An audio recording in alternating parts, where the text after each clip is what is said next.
is a better public transport, if it is a basically private transport or pedestrian or cycle. So that is second aspect which attracts or distracts people from opting for that city. Third aspect is ecological footprint. What we do in terms of energy efficiency, what we do in terms of our solid waste management.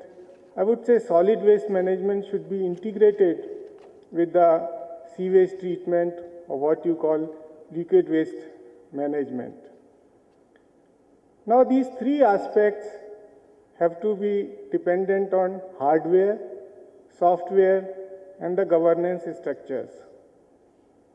So this full matrix, what Dr. Chakravarti mentioned about synergy and involvement of all stakeholders, if you take into consideration various factors, that leads to what kind of outcome a city will be able to produce for its citizen. Now when we talk about policies, unfortunately, we talk about policies which overlook or tend to overlook the diversity among our various cities and towns. Say, for example, in Andhra Pradesh, we have 182 local bodies, urban local bodies. There are 19 corporations and there are some 52 Nagar Panchayats. Hyderabad, which is the largest corporation, GHMC area is roughly 65 lakh people inhabit, and if you compare it with some Nagar Panchayat, maybe 10 to 12,000 or 15,000 people live there. So the kind of resources are different in terms of financial resources, in terms of manpower, in terms of project execution capabilities. So we have to certainly take into consideration the kind of diversity in terms of resources and size of various urban local bodies. So one size cannot fit all. Second issue is about the sustainable lifestyles. Dr. Chakravarti mentioned that on an average, an Indian produces 0.2 kg to 0.6 kg of solid waste per day per capita, kind of a thing. As the prosperity in the society increases, naturally our tendency for conspicuous consumption, our tendency to generate more waste also takes place. So we have to be ready, society has to be ready for coping up, handling those waste, kind of a thing. As far as Andhra Pradesh is concerned, our Andhra model is very successful and we have covered a lot of ground and much more needs to be done.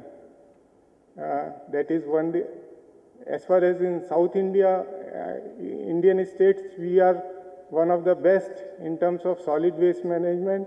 The kind of photographs Dr. Chakravarti have shown, yes, it was a stark reality few years back, but Jawahar Nagar now is one of the, we are trying at least to make it one of the most professionally management solid waste facility in the country. My whole message today was that waste management should be viewed on a holistic basis.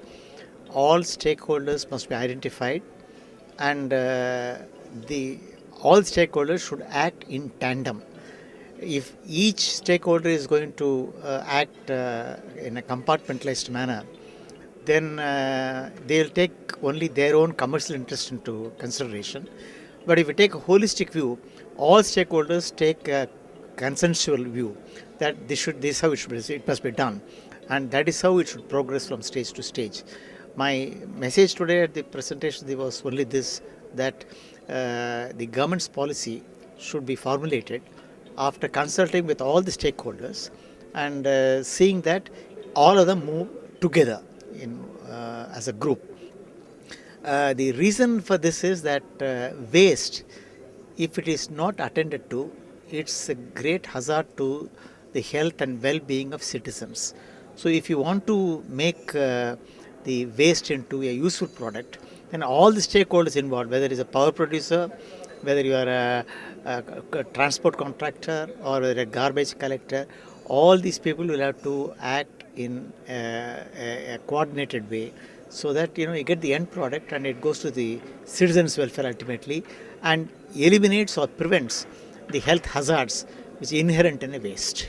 No, as I mentioned, the government, state government or government of India should be in a position to identify for each stakeholder what is a possible loss they may incur in case they are forced to or compelled to determine a particular tariff. In which case, supposing it's going to be a loss, that loss must be compensated as the case of LPG cylinders. The subsidy is met by the government, so or the oil companies. Likewise, here too, the loss that may be incurred must be over all the stakeholders. Ultimately, the government will compensate each stakeholder for the loss. The government's responsibility for undertaking this compensation is because, in the interest of the citizens' welfare and well-being, there must be some outgo of money. That's what you call it a cost. But the benefit is for the well-being of the citizens. So if you weigh the costs and the benefits, ultimately it is to the benefit of the citizenry that the government should vote for.